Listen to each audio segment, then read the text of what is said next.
chant d'allégresse. Jésus, tu es ma tendresse. Tu fais des promesses qui se réalisent.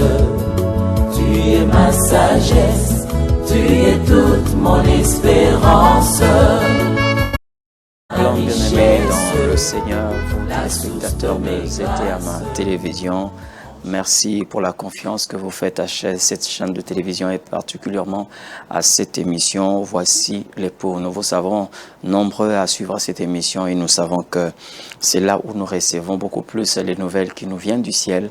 Et je prie l'Éternel Dieu que non seulement que nous soyons rendus capables d'entendre, mais aussi de comprendre, parce qu'il n'y a que lui qui nous donne la capacité de comprendre ce que le monde ne peut comprendre. Souvenez-vous que le Seigneur a dit à ses disciples, il vous a été donné de connaître les mystères du royaume des cieux. Mais pour le commun de mortels, tout se passe en parabole. Bien-aimés, j'aimerais d'abord prier que le Saint-Esprit de Dieu ouvre notre intelligence, qui nous donne la capacité de pénétrer les mystères du royaume de notre Père. Saint-Esprit de Dieu, je recommande ce peuple entre tes saintes et bonnes mains. Yahweh, nous nous disposons à toi et nous voulons recevoir ce qui vient de toi. Merci Saint-Esprit, parce que tu accomplis cette promesse que le Seigneur nous a faite en disant, dans le dernier temps, mon peuple sera enseigné de moi-même. Enseigne-nous ta parole et bâtis ton Église dans le nom de Jésus-Christ de Nazareth. Amen. Bien-aimés, après une longue saison où nous avons parlé sur le Christ, nous voici dans un nouveau numéro où nous sommes en train de parler d'un autre thème. Je prie le Seigneur Dieu que là où vous êtes, cette parole n'est pas seulement pour gonfler vos calepins, mais plutôt pour changer votre manière d'être avec le Seigneur.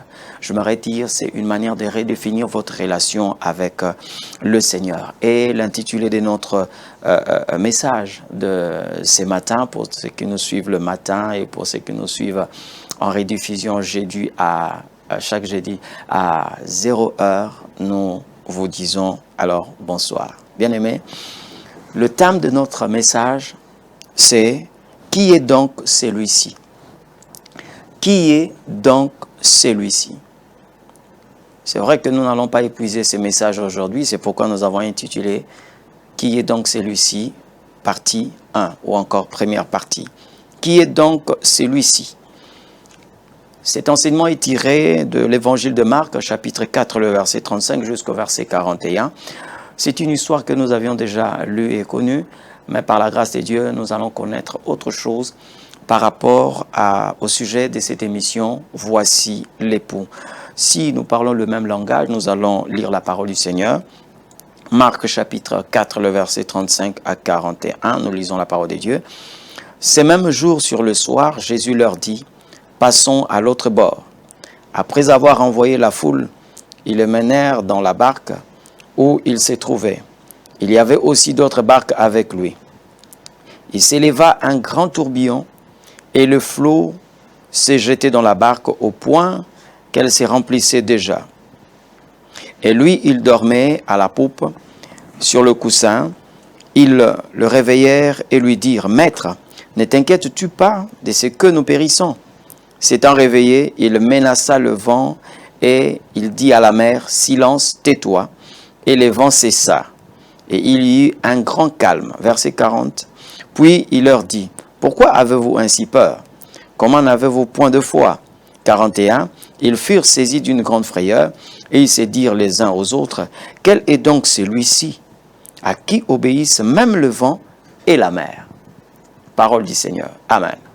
Bien-aimés, je le répète encore, nous sommes en train de suivre notre émission « Voici l'époux » sur ZTM Télévision. Ici, il s'agit de Jésus-Christ et ses disciples. Nous avons déjà connu cette histoire et lorsque nous lisons ces passages de la Bible, cette histoire concerne le Christ, comme je l'ai dit, et ses disciples. Mais quand nous disons les disciples, ça veut dire que des gens qui passaient beaucoup de temps avec le Seigneur, ceux qui étaient censés connaître le Christ plus que tout le monde. Mais curieusement, ils ont posé une question comme si ils étaient en train de chercher à connaître aussi qui était celui-là. C'est comme s'ils ne possédaient pas la totalité de la connaissance de celui qui était à leur tête. Et c'était normal parce que personne aujourd'hui ne peut dire que je connais totalement le Seigneur. La Bible est en train d'affirmer que nous connaissons en partie.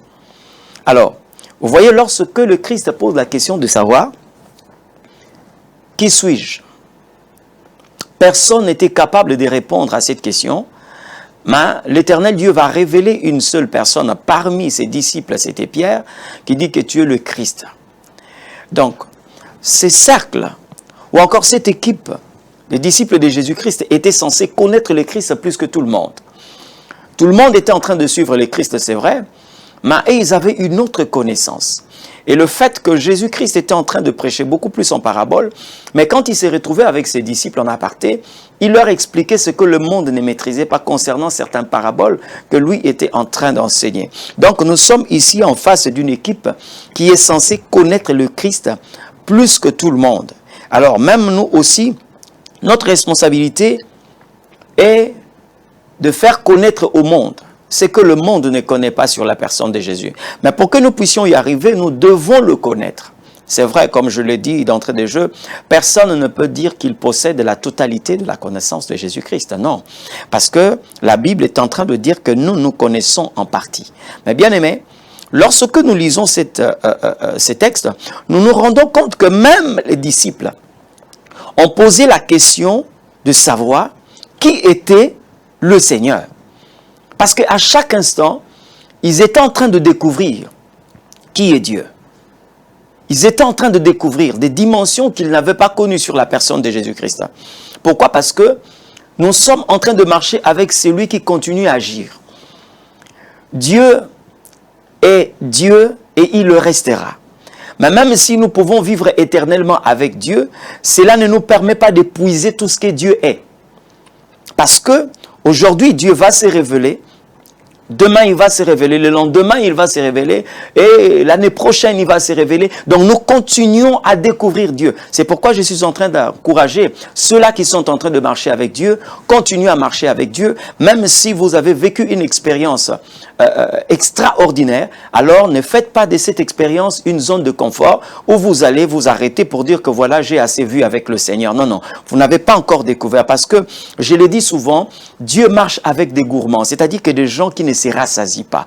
Même quand ils voient une certaine expérience avec Dieu, ils peuvent encore continuer à avancer pour dire Seigneur, je veux encore et encore. Donc ici, les disciples, bien qu'ils ont vu des résurrections, ils ont vu des guérisons, ils ont vu beaucoup de choses, comment est-ce que Jésus a marché sur l'eau, mais ils ont encore posé la question de savoir qui est celui-ci. Et c'est aussi notre question, nous devons chercher à connaître aussi qui est le Christ. J'ai dit, l'Église en tant qu'une épouse a aussi la responsabilité de connaître l'époux plus que toutes les femmes. Plus que toutes les femmes. Et lorsque nous lisons ces passages, nous nous rendons compte que la première des choses que nous devons maîtriser ici, ou chercher à connaître, c'est la manière dont nous devons lire l'obstacle ou encore l'épreuve.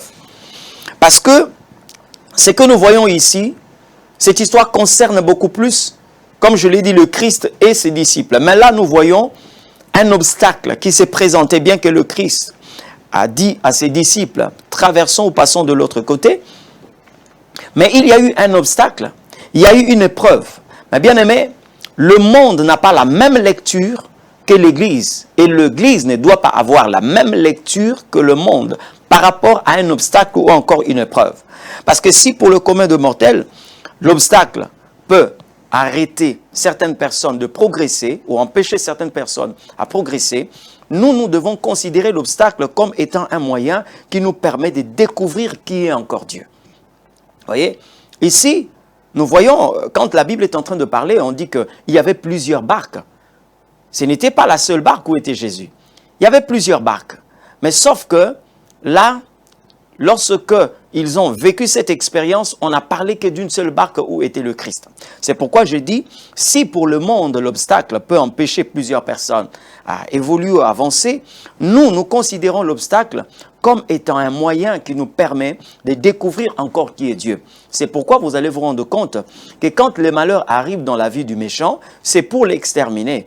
Mais quand les malheurs arrivent dans la vie du juste, c'est pour permettre au juste de découvrir qui est Dieu. Parce qu'il dit, le malheur atteint souvent le juste, mais l'Éternel en délivre toujours. Donc lorsque le malheur arrive dans votre vie, considérez ça comme une invitation à une autre dimension des dieux. Vous voyez, nous ne devons pas faire la même lecture que le monde. Pourquoi? Parce que nous avons l'Esprit de Dieu. Ma bien-aimée, j'aimerais d'abord que nous puissions nous poser aussi cette question.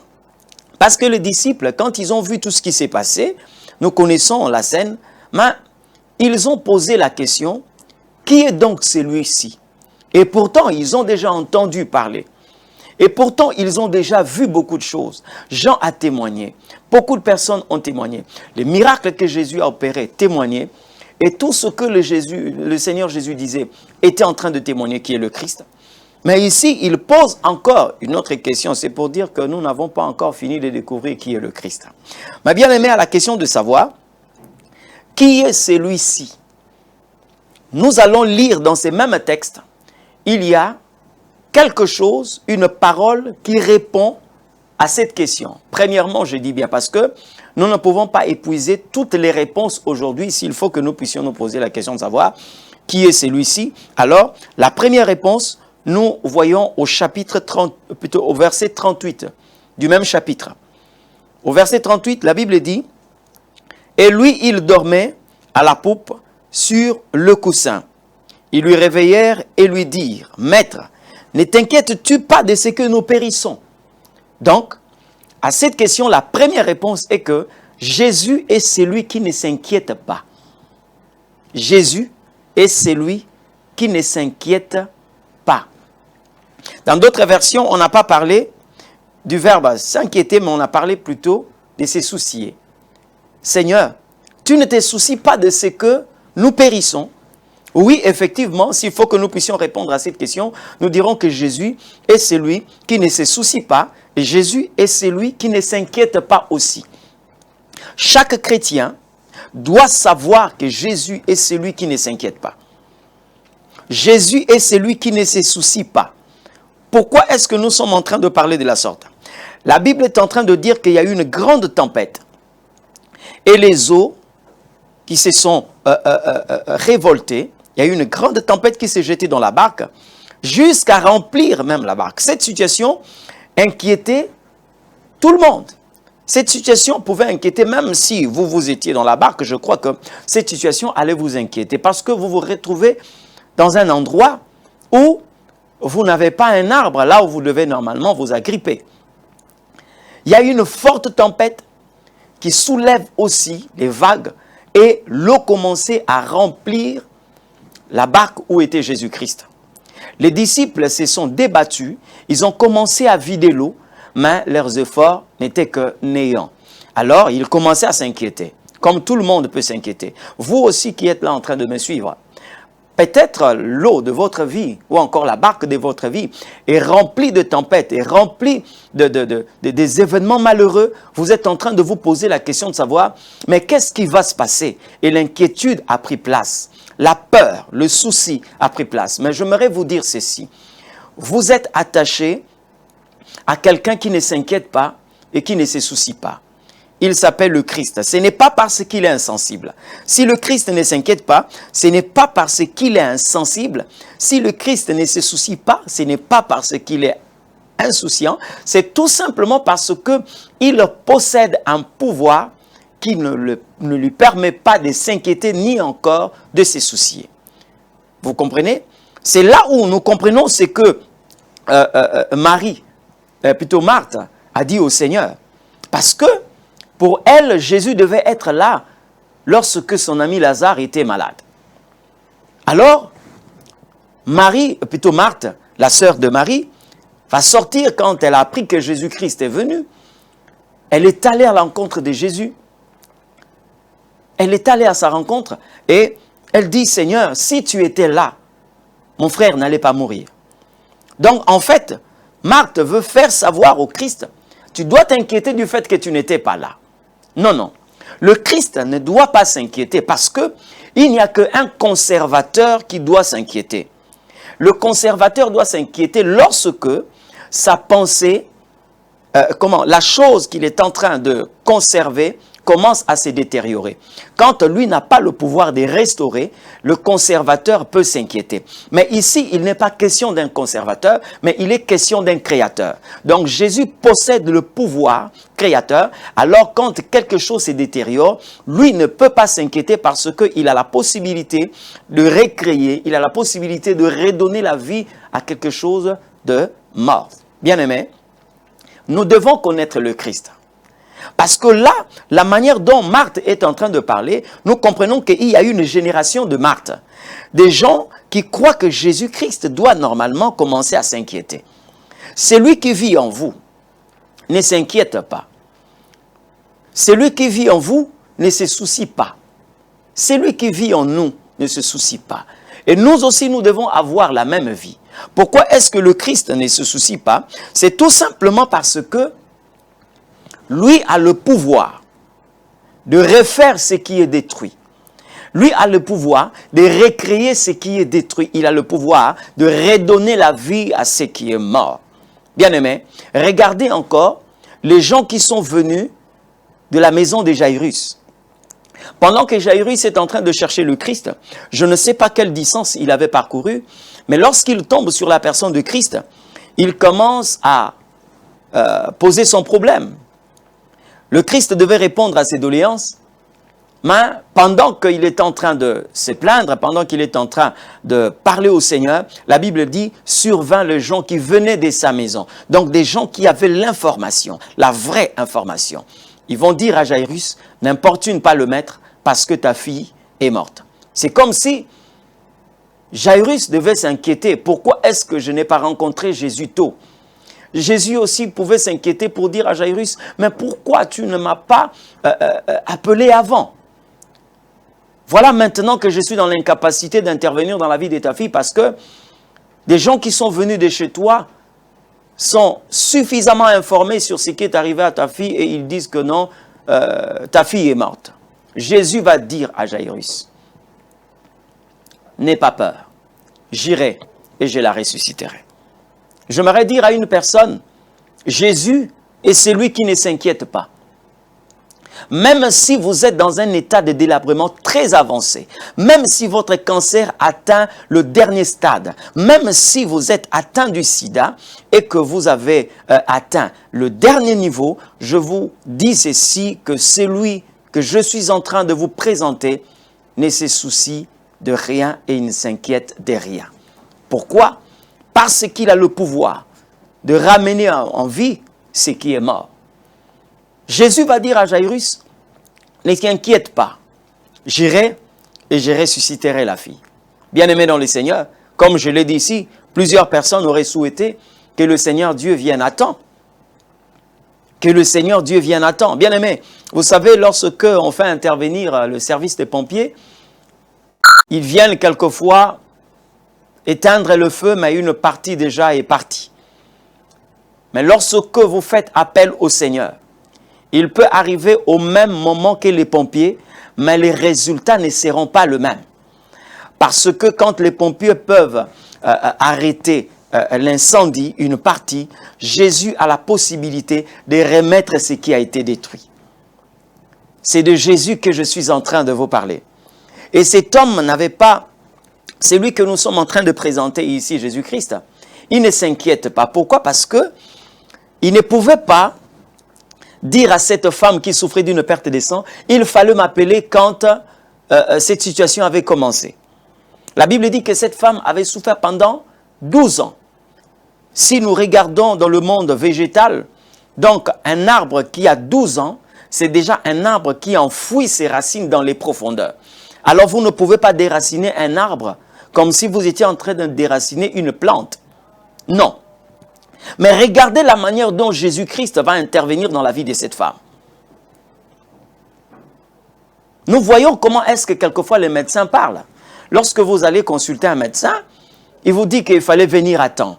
Il vous fait savoir que même lui, il est en train de s'inquiéter du fait que cette maladie a tellement progressé que maintenant il est dans l'incapacité de faire quoi que ce soit.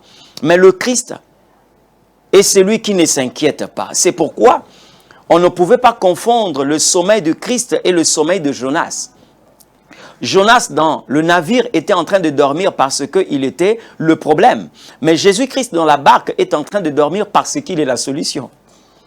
Donc, même si, je dis bien, même si les apôtres ne pouvaient pas réveiller le Christ ou n'avaient pas pris l'initiative de sortir l'eau qui entrait dans la barque, je vous assure que cette barque ne pouvait pas chavirer. Parce que celui qui était dans la barque est celui qui a la possibilité de marcher sur l'eau.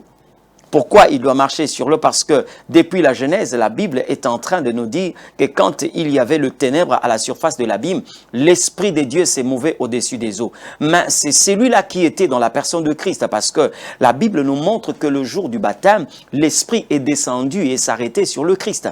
Donc jamais nous avons vu l'Esprit de Dieu dans l'eau, mais plutôt c'est mouvoir au-dessus des eaux. Il est question que nous puissions connaître le Christ. À la question de savoir qui est donc celui-ci, nous avions répondu que Jésus est celui qui ne s'inquiète pas. Il est celui qui n'a pas de soucis. Cette femme qui a souffert pendant 12 ans de cette perte de sang, le jour où elle a rencontré le Christ, elle devait s'inquiéter du fait qu'elle a perdu tout ce qu'elle avait ou encore tout ce qu'elle pouvait posséder entre les mains des médecins. Mais elle ne pouvait pas s'inquiéter du fait qu'elle a rencontré le Christ en retard. Non. Elle devait plutôt s'inquiéter de tout ce qu'elle a pu dépenser. Vous êtes là au salon en train de suivre cette émission.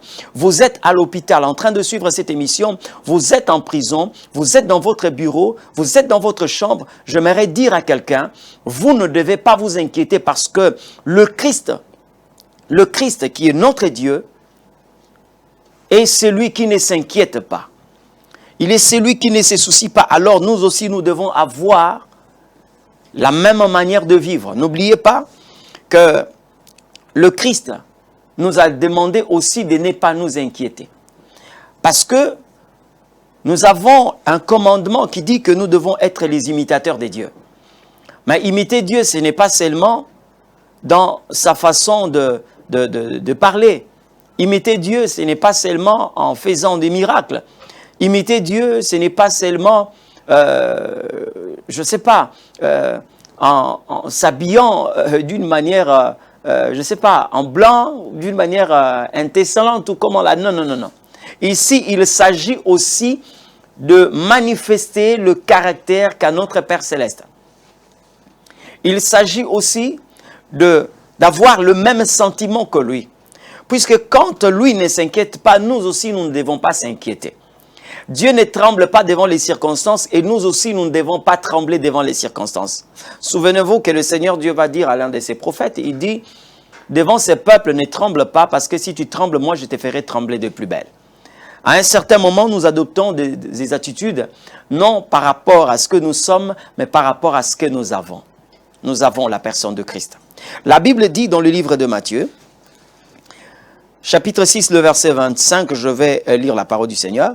C'est pourquoi je vous dis, ne vous inquiétez pas de votre vie, de ce que vous allez manger, ni pour votre corps, de quoi serez-vous vêtus.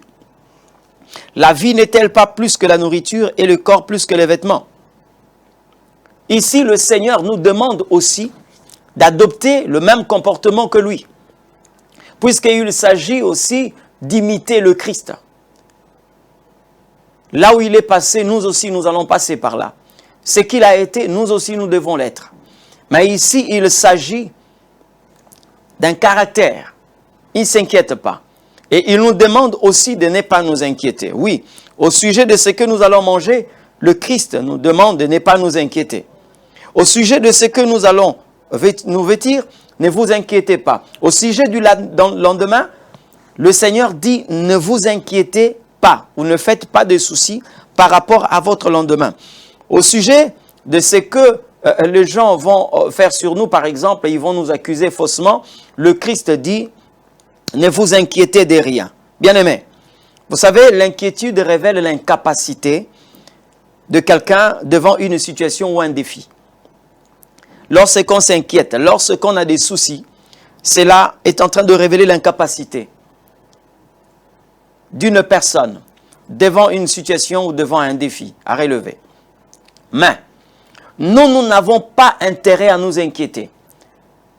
Plusieurs raisons nous poussent à ne pas nous inquiéter. Pourquoi est-ce que nous ne devons pas nous inquiéter? Premièrement, j'aimerais dire ceci, bien-aimés. Vous ne devez pas vous inquiéter parce que nous sommes créés à l'image de Dieu. Et nous sommes créés à la ressemblance de Dieu. La ressemblance signifie avoir la capacité ou le pouvoir d'agir comme Dieu.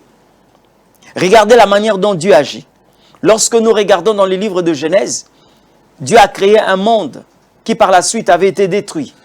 Mais la Bible dit, Dieu dit que la lumière soit et la lumière fut. Il n'a pas agi comme un conservateur, mais il agit comme un créateur. Mais il nous a donné aussi ce pouvoir. C'est pourquoi il dit quelque part que vous êtes des dieux, mais vous mourrez comme le Fils des hommes. Avant que quelqu'un meure, il commence d'abord à perdre le pouvoir qu'il a. La vie. C'est en ce net moment-là que nous atteignons la mort. Donc, avant que vous puissiez mourir comme le Fils d'homme, vous commencez à perdre le pouvoir divin. Pourquoi vous ne devez pas vous inquiéter? C'est tout simplement parce que la pensée originelle de Dieu pour nous, c'est que nous puissions agir comme lui. C'est ce qui signifie le mot ressemblance. Nous avons été créés à l'image de Dieu, mais aussi à la ressemblance de Dieu. Nous n'avons pas intérêt à nous inquiéter. Parce que notre Père ne s'inquiète pas. Il ne s'inquiète de rien. Il ne se soucie de rien. Parce qu'il a le pouvoir de rebâtir même sur les anciennes ruines. Pourquoi est-ce que nous ne devons pas nous inquiéter? C'est parce que nous avons un berger divin qui connaît nos besoins. Bien-aimés dans le Seigneur. Je me souviens encore de cette parole que Jésus a dit à ses disciples, « Quiconque prendra le royaume des cieux comme un enfant entrera. » Si vous ne prenez pas le royaume des cieux comme un petit enfant, vous n'y entrerez point. Regardons, bien-aimés, la manière dont les petits-enfants se comportent. Lorsqu'il est sous le toit parental, pour lui, c'est que les parents, ou le père, ou la mère, il est tout. Il est tout. Il a la possibilité de croire, quand bien même dans votre compte, vous n'avez plus rien. Mais il a cette possibilité de croire que vous pouvez lui apporter un vélo. Il a cette possibilité de croire. Il est tellement tranquille. Il dort calmement. Pendant que vous avez des migraines, vous êtes en train de penser qu'est-ce que les enfants vont manger demain et ils dorment calmement parce qu'ils savent qu'ils ont un responsable. C'est lui qui prend soin d'eux. Si les parents peuvent le faire et à plus forte raison Dieu, c'est pourquoi lui-même a dit, méchants que vous êtes, vous savez donner des bonnes choses à vos enfants. Mais ici, bien-aimés, nous ne devons pas nous inquiéter. Ici, je parle à l'Église. En tant qu'une épouse, nous ne devons pas nous inquiéter parce que nous avons un berger responsable. Regardez la manière dont David est en train de parler de ses bergers. Il dit, l'Éternel est mon berger, je ne manquerai de rien. J'aimerais dire encore, pendant que David était en train de parler de la sorte, David ne parle pas de Dieu comme étant son époux, mais il parle de Dieu en tant qu'un maître. Mais ici, nous sommes en relation avec l'époux. Voyez? Nous sommes en relation avec l'époux. Donc, par rapport à l'Église, David est le serviteur de l'époux. Mais nous sommes l'épouse. Mais si le serviteur de l'époux peut affirmer que l'Éternel est mon berger, je ne manquerai de rien. À plus forte raison, nous qui sommes son épouse. Nous n'avons pas raison de nous inquiéter. Bien-aimés, vous qui êtes en train de me suivre, vous n'avez pas à vous inquiéter. Vous avez un berger responsable. Vous pouvez dormir tranquillement sur votre oreiller. Sachez-le bien que vous avez un berger responsable. Il a la capacité de subvenir à tous nos besoins sans exception aucune. Il a la possibilité même de créer quelque chose si ça fait partir de vos besoins. Il a la possibilité de le faire. Vous n'avez pas intérêt à vous inquiéter. Je veux répéter encore aux oreilles d'une personne, ne vous inquiétez de rien. C'est ce que le Christ vous a dit. Parce que L'homme ne doit pas seulement vivre du pain et tout ce que nous pouvons manger, mais l'homme vit de la parole de Dieu. Parce que nous venons de la parole de Dieu. Nous sommes la parole de Dieu faite chair, parce que l'Éternel Dieu a déclaré, créons l'homme à notre image, et par la suite, il a créé l'homme. Bien-aimé, Dieu est responsable. J'aime ces passages de la Bible qui dit que l'Éternel Dieu a préparé des choses que nous devons accomplir. Rien sur cette terre ne doit être un accident pour vous. Si c'est un accident pour vous, ce n'est pas un accident pour Dieu. Tout ce que nous vivons avec Dieu doit être vu comme une sorte de rédiffusion. Si David, en devenant roi, pouvait étonner le monde, mais cela ne devait pas étonner Dieu, moins encore Samuel. Non, parce que Dieu le voyait déjà. Il l'avait déjà établi en tant que roi. Et si vous interrogez Moïse, il va vous le dire parce que il a reçu cette prophétie quand il a parlé sur Juda, que le sceptre royal ne s'éloignera pas de Juda. Donc lorsque nous avons un premier roi qui sort de la tribu de Juda, cela ne doit pas étonner qui que ce soit. Voyez, l'Éternel est mon berger, je ne manquerai de rien. Là, nous sommes en train de parler de l'Église qui ne doit pas s'inquiéter. Et vous qui faites partir de l'Église, le Seigneur veut vous voir. Parce que lorsque nous nous inquiétons, cela prouve à suffisance que nous n'avons pas confiance en celui qui nous a promis tout ce que nous avons, qui nous a fait toutes ces promesses que nous avons. Il est tellement responsable. J'aimerais que vous puissiez adopter, que nous puissions adopter l'attitude d'un berger, plutôt d'une brebis consciente et qui sait que tout est entre les mains du bon berger. Pourquoi nous ne devons pas nous inquiéter? C'est parce que nous avons un roi qui règne. Il n'est pas honoraire. Notre roi est en train de régner. Et le fait qu'il règne, il continue à agir. Il agit jusqu'à présent. Il y a de ceux qui ont connu, des gens qui ont régné dans le passé, mais qui aujourd'hui sont en train de parler au passé dans tout le pays du monde. Qu'il s'assoient des rois, des empereurs, des présidents, des gens qui ont fini leur mandat aujourd'hui. Certains sont en train de se reposer, ils sont en retraite. Mais Dieu continue à régner. Et nous n'allons pas nous inquiéter. Parce que notre roi est en train de régner. Il était, il est, il le sera, éternellement. Alors il est en train de parler à son église. Il est en train de parler à son épouse. Tu n'as pas intérêt à t'inquiéter. Ne te soucie pas. Parce que tu as un roi qui règne. Et ça doit être l'attitude de tous ceux-là qui se rendent compte que Jésus est en train de régner. Je suis en train de rappeler que vous êtes en train de suivre ZTM Télévision et vous êtes en train de suivre votre émission « Voici l'époux ». Je suis en train de bénir tous ceux-là qui sont en train de nous écrire. Vous êtes nombreux à nous écrire. Que l'Éternel Dieu vous bénisse. Merci pour vos suggestions. Merci pour vos soutiens dans la prière et tout ce que vous pouvez faire pour la gloire du Seigneur. Mais bien aimé, j'ai toujours l'habitude de les dire si vous voulez nous atteindre. Vous avez notre adresse Facebook, Amos Mavungu. Vous avez notre numéro de téléphone qui affiche au bas de vos écrans. Et si vous voulez nous rencontrer personnellement, pour ceux qui sont à Brazzaville, nous sommes sur la rue Lomont numéro 56 bis dans la commune de Mongali, église Temps des Dieux. Pour ceux qui sont à Kinshasa, vous voulez nous rencontrer, nous sommes dans la commune de Limité, première rue d'Ilandos, avenue Lango numéro 7.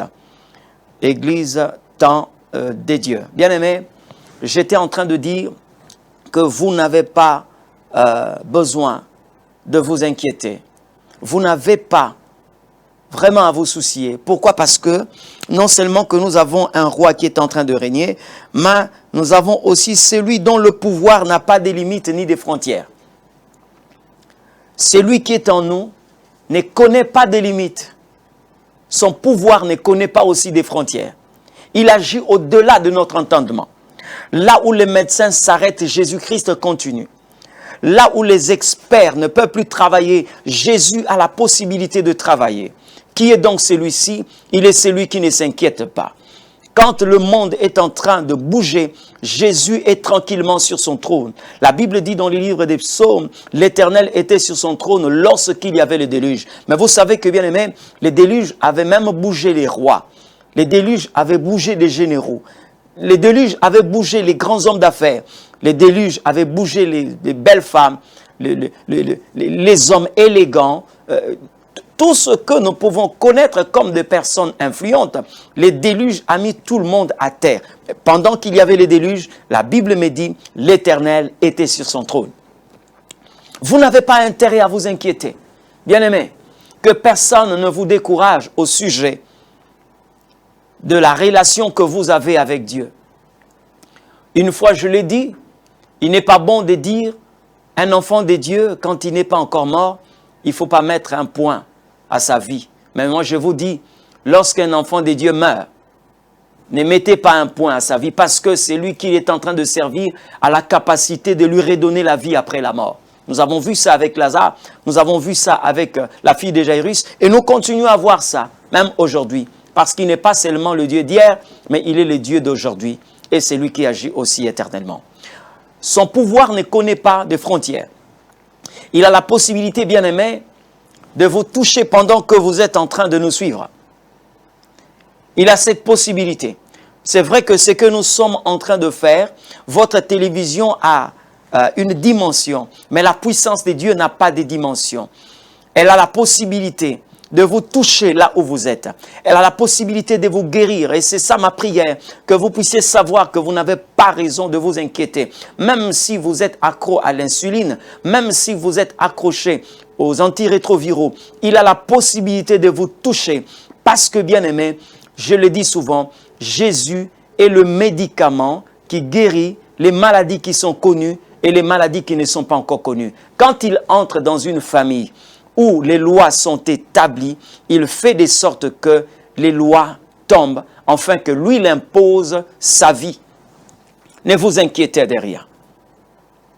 Ne vous inquiétez de rien. Même si vous avez commis beaucoup de bévues dans votre vie, bien aimé, mais la vie avec Dieu fait de sorte que vous puissiez oublier tout ce qui s'est passé